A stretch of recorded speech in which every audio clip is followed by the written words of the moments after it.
బలహీనమైపోతున్నారో పొలిటికల్గా. ఇక అసలు గెలవం అనేది ఎప్పుడో మొన్న కూడా గెలిచి వచ్చిందేం లేదు కదా. మొన్న ఎలక్షన్లో కూడా ఎట్లా గెలిచారో అడ్డదారిలో. ఎందుకంటే చంద్రబాబు అంటేనే అడ్డదారి రాజకీయం అనేది అందరికీ తెలిసిన విషయమే. అట్లాంటిది వీళ్ళు ఒకటి ఇక అసలు ఇప్పుడు జగన్మోహన్ రెడ్డి గారు సబ్జెక్టు మీద మాట్లాడుతున్నారు. మావిగాని తీసుకొచ్చారు ప్రతిపాదన. మీరు లక్షల కోట్లు తీసుకుపోయి అమరావతి భూముల్లో పోసే బదులు ఇదిగో మంచి రాజధాని తొందరలోనే ఓ 10,000 కోట్లు 20,000 కోట్లు ఖర్చు పెడితే ఒక మంచి రాజధాని మనకు వస్తుంది. ఇది మంచి ఆలోచన. మీరు చూడండి, ప్రజలు బాగుండాలంటూ 60 లక్షల మంది జనాలు ఉన్నారు. అదేవిధంగా మంచి కారిడారు అక్కడిని పోర్ట్ నుంచి ఇక్కడ గుంటూరు వరకు కూడా మంచి రైల్వే స్టేషన్లు ఉన్నాయి, బస్ స్టాండ్లు ఉన్నాయి, అలాగే ఎన్హెచ్ రోడ్డు ఉంది. ఇన్ని సౌకర్యాలు ఉన్నటువంటి తీరం ఉంది, సముద్ర తీరం ఉంది. ఉన్నటువంటి ఈ ప్రాంతం తొందరగా డెవలప్ అవుతుందని చెప్పి సలహా చెప్తే ఆ విషయం తప్ప, అది తప్ప అన్ని విషయాలు మాట్లాడేస్తూ ఉన్నారు. ఏదేదో ఇష్టం వచ్చినట్టు మాట్లాడుతున్నారు. ఇక ఈ కొడుకు ఎట్లాంటి వాడో అందరికీ తెలిసినటువంటి విషయమే.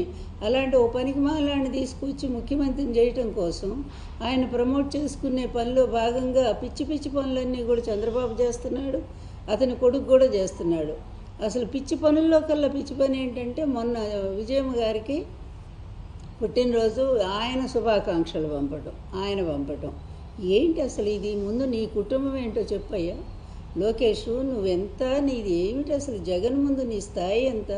ఒక్కసారైనా నువ్వు ఆలోచించావా? జగన్ ఎక్కడ ఒంటరిగా ఒంటి చేత్తో నిలబడి కష్టాలను ఎదిరించి మీ బాబు ఆయన జైలు పంపిస్తే 16 నెలలు మౌనంగా భరించి బయటికి వచ్చి మళ్ళా ప్రజల్లోకి వెళ్ళి ప్రజాభిమానంతో ఒంటిగా గెలుచుకున్నటువంటి జగన్మోహన్ రెడ్డి ఎక్కడ?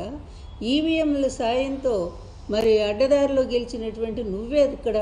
ఓడిపోయిన వాళ్ళ క్రిందే లెక్క. అసలు మీకు ప్రభుత్వం క్రింద లెక్కే రాదు నిజంగా ప్రజాస్వామ్యబద్ధంగా చూస్తే.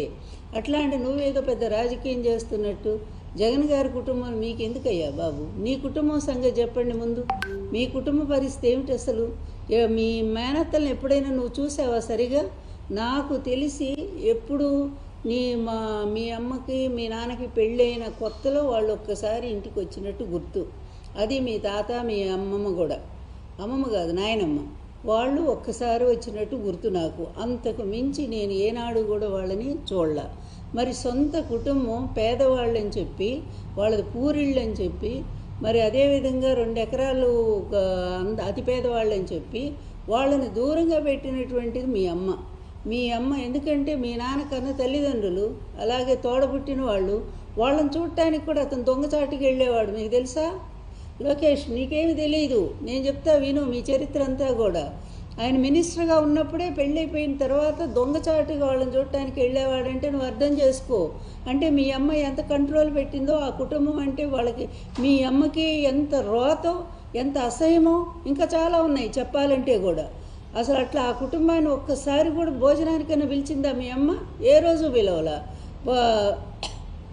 అదేవిధంగా వాళ్ళ ఆడపడుచులకి ఎప్పుడైనా సరే గౌరవ మర్యాదలు చేశారా? చేయలా. అట్లాంటి మీరెళ్ళి జగన్ ఫ్యామిలీను వాళ్ళకి విశేష చెప్పడం ఏంటయ్యా? నువ్వు ఏదో అన్నట్టుగా గురివిందగించి తన నలుపెరగదన్నట్టుగా మీ క్రింద ఇన్ని పెట్టుకోని విషయాలు నువ్వు వచ్చి పెద్ద ఏదో ఆ ఫ్యామిలీని ఉద్ధరిస్తున్నట్టు, వాళ్ళకేదో జగన్ గారు వాళ్ళ అమ్మని ప్రేమించినట్టు, వాళ్ళ చెల్లిని ప్రేమించినట్టు, మీరేదో తెగ ఇరగబడిపోయి మీ నాన్న మీ అమ్మ మీ కుటుంబాన్ని తెగ ప్రేమించినట్టు. ఎందుకయ్యే బిల్డప్లన్నీ కూడా? ఎవరిని మోసం చేయాలని జనాలకి తెలియదు అనుకున్నారా? అసలు అన్నిటినీ మించి మీ కుటుంబంలో గొడవలు తెలియదా? ఎంత భయంకరంగా అత్తాగోడలది అనుకున్నారో తెలియదా? మీ భార్యాభర్తలది అనుకున్న విషయం తెలియదా? అధికారం కోసం ఇప్పటికీ మీ నాన్నే మీ అమ్మ నువ్వు మరి మీ భార్య ముగ్గురు కలిసి ఎంత సతాయిస్తున్నారో లోకానికి తెలియదు అనుకున్నారా? మరి ఇన్ని పెట్టుకొని నువ్వేంటయ్యా పోయి ఆమెకి చెప్పేదేంటి? నువ్వెవడు వస్తువులు చెప్పడానికి? ఆమెకి నీకు సంబంధం ఏంటి?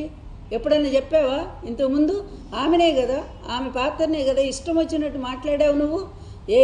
ఎంత భయంకరంగా మీ ఐటీడీపీలో ఆమె క్యారెక్టర్ అసాసినేట్ చేయలేదా?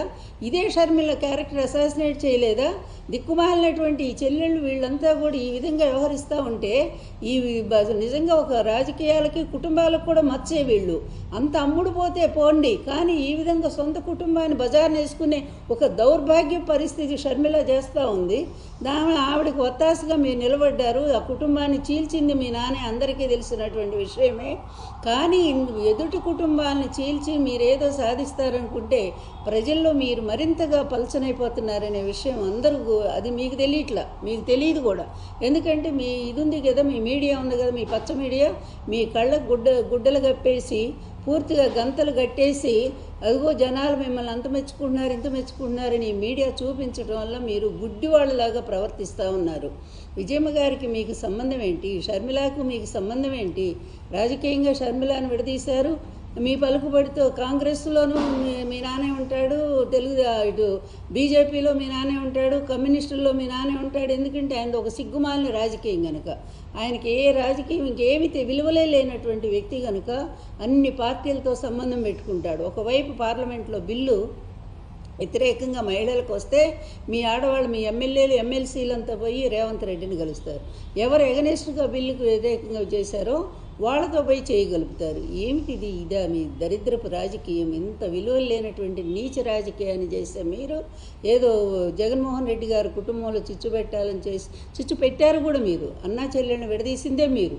అట్లాంటి మీరు ఈరోజు విజయమ్మ గారికి పాపం శుభాకాంక్షలు చెప్తావు. పెద్ద లోకేష్, నువ్వు ఒక పెద్ద లీడర్వి, నువ్వు ఒక పెద్ద మేధావంతుడివి, నీకు అంత స్థాయి కూడా ఉందా? అసలు ఆ కుటుంబానికి శుభాకాంక్షలు చెప్పే స్థాయి కూడా నీకుందా? అలా చెప్పే బదులు ఒక్కసారి మీ మేనత్తలకి చెప్పు.